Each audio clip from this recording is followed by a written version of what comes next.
हर वली का एक माजी होता है और हर गुनहगार का एक मुस्तकबिल होता है।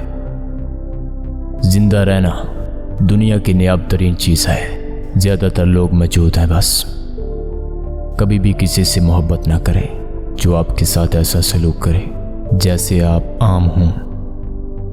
हम इस दौर में रहते हैं जो गैर ज़रूरी चीज़ें ही हमारी ज़रूरियात हैं।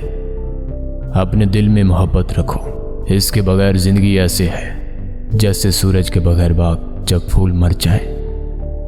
मैंने अपनी तमाम जहानत को अपनी ज़िंदगी में डाल दिया। मैंने सिर्फ अपनी सलाहियतों को अपने कामों में लगाया।